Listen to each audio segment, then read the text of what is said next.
ان لوگوں کو میری بات سمجھ میں آئے. اس میں ایک بہت بڑا فلسفہ ہے دین کا اس ایک آیت میں, کمیونیکیشن کے بارے میں. میں کیونکہ سائیکالوجی کا اسٹوڈنٹ ہوں, میری ایک خاص دلچسپی تھی کمیونیکیشن سائیکالوجی میں اور سوشل سائیکالوجی میں.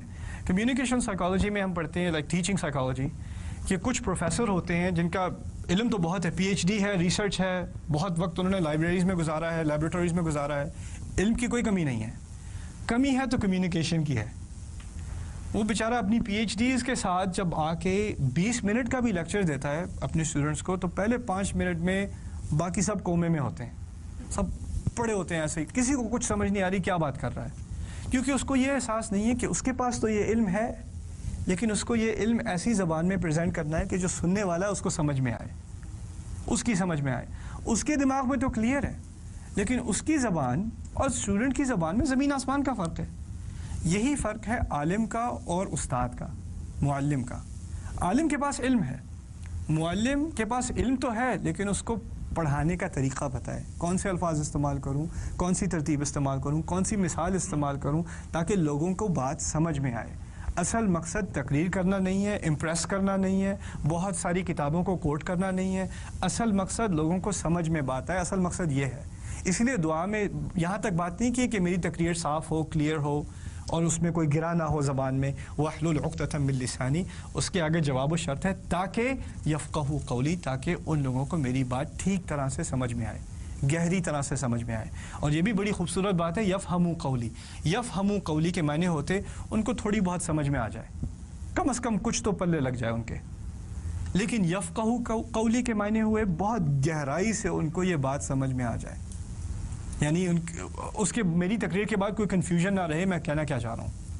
اور اس دعا کی جو اصل تفسیر ہے, کیونکہ یہ دعا سورہ طٰہٰ میں 20ویں صورت میں ہے, اس دعا کی اصل تفسیر سورہ شعراء میں ہے, سورہ نمبر 26. اور کیا زبردست تفسیر ہے. اس سورہ شعراء میں موسیٰ علیہ السلام فرعون کے سامنے پہنچے, اس کے کورٹ کے اندر وہ اپنے تخت پہ بیٹھا ہے, اس کے سارے جنرل اس کے ساتھ جرنیل بیٹھے ہیں, سارے سولجر سارے اس کے سپاہی کھڑے ہیں, اور بیچارے موسیٰ علیہ السلام اکیلے ہارون کے ساتھ سفر کر کے صحرا سے آئے ہوئے, کپڑوں پہ ساری ریت, اور وہ کھڑے ہوئے, انہوں نے اس کے سامنے تقریر کرنی ہے اب. اور وہ جب ایک بات کریں تو فرعون 3 باتوں سے ٹال دے, یہی تقریر ہے. ایک بات کرے, وہ موسیٰ علیہ السلام نے ایک بات کی, ان ارسل معنا بنی اسرائیل انا رسول رب العالمین ان ارسل معنا بنی اسرائیل, ہم اللہ تعالیٰ کے رسول ہیں, ہم دونوں, اور آپ بنی اسرائیل کو جن کو آپ نے غلام بنایا ہوا ان کو آپ ہمارے ساتھ چھوڑ دیں, ان کو جانے دیں. اب باتیں 2 کی, ہم رسول ہیں اور بنی اسرائیل کو چھوڑ دو, یہ باتیں کی تھی, صرف 2 باتیں تھیں, اس میں کوئی اور کنفیوژن نہیں ہے. فرعون واپس آ کے جواب کیا کہتا ہے, الم نربک فینا ولیدا, ہم نے تمہیں یہاں پر چھوٹا بچہ دیکھ کر نہیں پالا تھا, تمہیں یہاں نہیں پلایا ہم نے, تم یہاں پہ پڑے بڑے نہیں ہو, ایسے یہ تمیز ہے بات کرنے کی تمہاری. الم نربک فینا ولیدا ولبثت فینا من عمرک سنین, کتنے سال تم نے ہمارے ساتھ گزارے ہیں, شرم کا مقام ہے. اس کو ڈانٹنا شروع کر دیا, موسیٰ علیہ السلام کو ڈانٹنا شروع کر دیا. موسیٰ علیہ السلام نے صرف 2 باتیں کی تھیں, ہم اللہ کے رسول ہیں, بنی اسرائیل کو چھوڑ دو. جواب میں ڈانٹ ملنی شروع ہو گئی.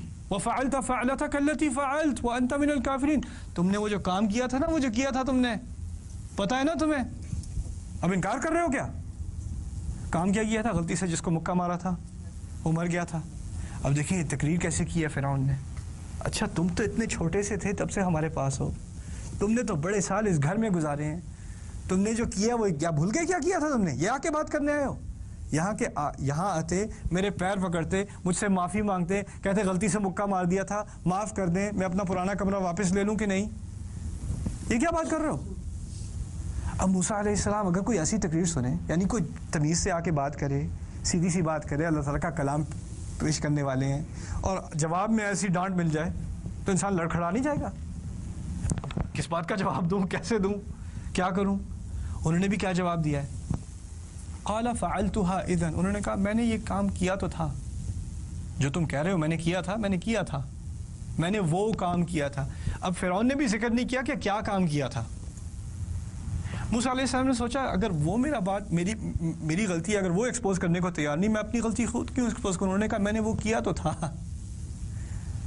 اب فرعون نے 3 باتیں کی تھیں, سمجھنے کی بات ہے. فرعون نے 3 باتیں کی تھیں. پہلی بات کی تھی تم چھوٹے تھے, یہاں پہ گزاری عمر تم نے بڑے سال یہاں پر ہمارے ساتھ رہے ہو. پھر تم نے جو حرکت کی تھی وہ کی تھی. 3 باتیں کی نا. موسیٰ علیہ السلام نے کتنی باتیں کی تھیں؟ 2 باتیں کی تھیں. اب دیکھتا موسیٰ علیہ السلام ان 3 باتوں میں سے سب سے اہم بات کون سی ہے؟ قتل. یعنی یہاں پر بڑے سال گزارے, ٹھیک ہے آپ کا بڑا احسان ہے, شکریہ بہت بہت, لیکن وہ کوئی بڑی بات نہیں ہے اتنی. اس سے بڑا مسئلہ کون سا ہے؟ واپس وہ مصر میں آ گئے ہیں. مصر میں ان کے وانٹڈ پوسٹر لگے ہوئے ہیں, انہوں نے قتل کیا ہوا ہے, قتل کی وجہ سے وہاں سے بھاگے تھے. ان الملأ یأتمرون بک لیقتلوک, یہاں تک کہ پولیس والے چیفز جو ان کے جنرل ہیں وہ آپ کی ڈھونڈ میں ہیں تاکہ آپ کو پکڑیں اور آپ کو وہیں قتل کر دیں. اریسٹ کا بھی معاملہ نہیں تھا, آپ کو ڈھونڈتے کے ساتھ ہی قتل کر دیں.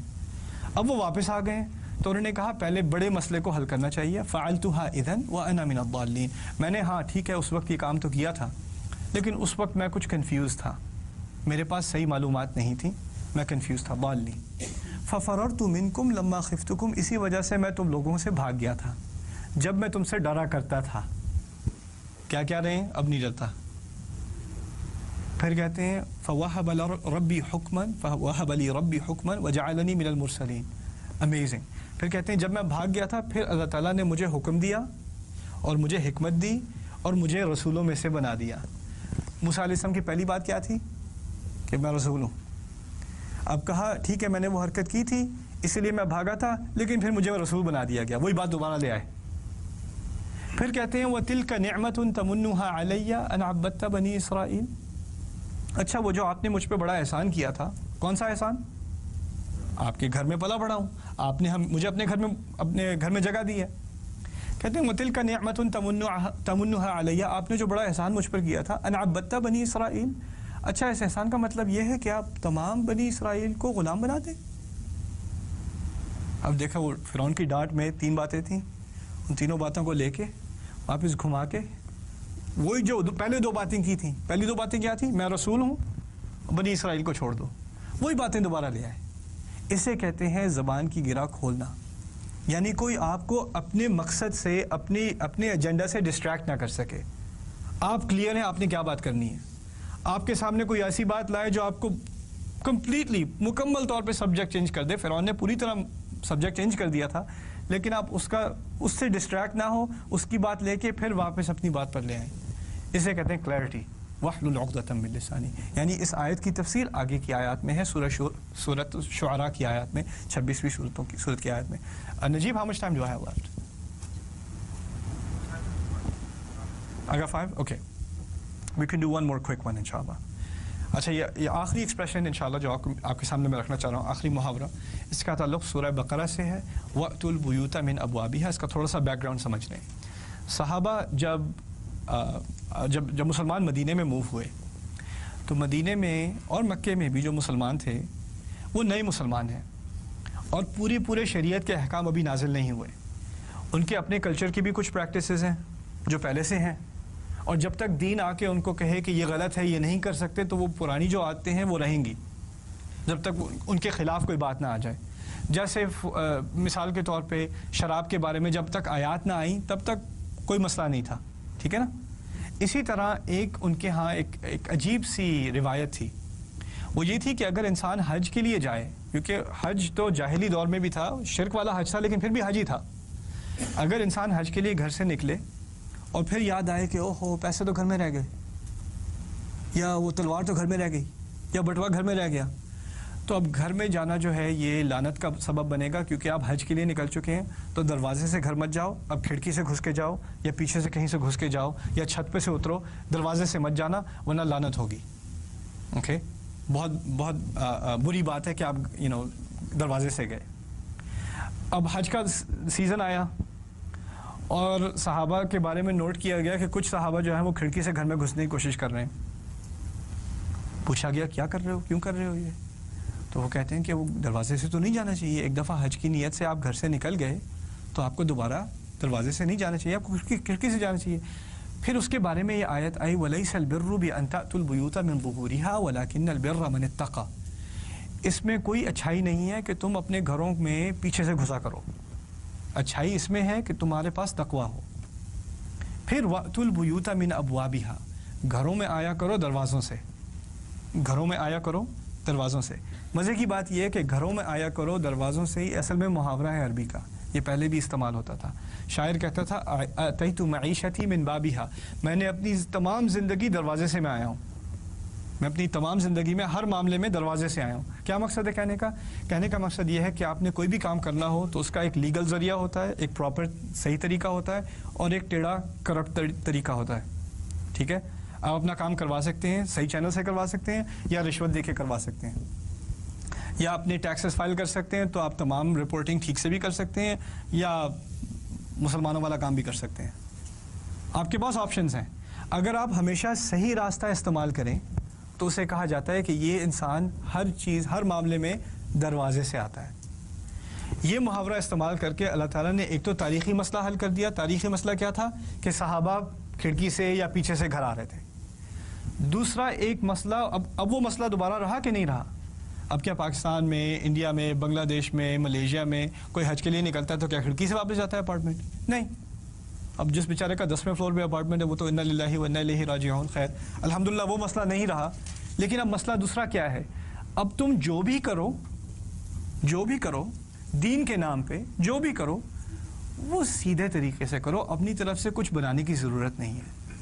اپنی طرف سے تمہیں کوئی نئے تعویذ بنانے کی ضرورت نہیں ہے. اپنی طرف سے تمہیں کوئی نئی عبادتیں گھڑنے کی ضرورت نہیں ہے. اپنی طرف سے تمہیں کوئی نئی اذکار بنانے کی ضرورت نہیں ہے. جو کچھ دینا تھا وہ صحیح دروازے سے اب تمہیں دیا جا رہا ہے. یہ طریقہ تمہارے لیے ٹھیک ہے, باقی سب چھوڑ دو, اس کی اور کسی اور کی چیز کی ضرورت نہیں ہے تمہیں. وَأْتُوا الْبُيُوتَ مِنْ أَبْوَابِهَا. تو اس محاورے کو استعمال کر کے اللہ تعالیٰ نے ایک تاریخی مسئلہ حل کیا, اور ایک ایسا مسئلہ حل کیا جو اب تک چل رہا ہے. اب تک لوگوں کو ایسے حل چاہیے جو دین میں نہیں ہے, لیکن ہم نے اپنی طرف سے حل بنانے ہیں, اپنی طرف سے کوئی نہ کوئی چیز گھڑنی ہے. اور کوئی ضرورت نہیں ہے, آنا ہے تو دروازے سے آؤ. یہ کھڑکی سے اور پیچھے سے اور چھت سے آنے کی کیا ضرورت ہے؟ اس دین میں کوئی خلل رہ گیا کیا؟ کوئی چیز, کسی چیز کی کمی ہے کہ تمہیں کہیں اور جا کے کچھ دیکھنا پڑے, کچھ اور چیزیں نکالنی پڑیں؟ سبحان اللہ. وَأْتُوا الْبُيُوتَ مِنْ أَبْوَابِهَا. چلو ان 4 ایکسپریشنز کی کور کرنے کے بعد اب اگلے سبجیکٹ پہ انشاءاللہ اگلے حلقے میں بات ہوگی. وہ ہے قرآن کے لفظوں کا استعمال, کہ قرآن میں جیسے ہر لفظ اپنی جگہ پرفیکٹ ہے, اس کو تھوڑا ایکسپلور کریں گے انشاءاللہ تعالی, اس کی کچھ مثالیں دیکھیں گے. بارک اللہ لی ولکم.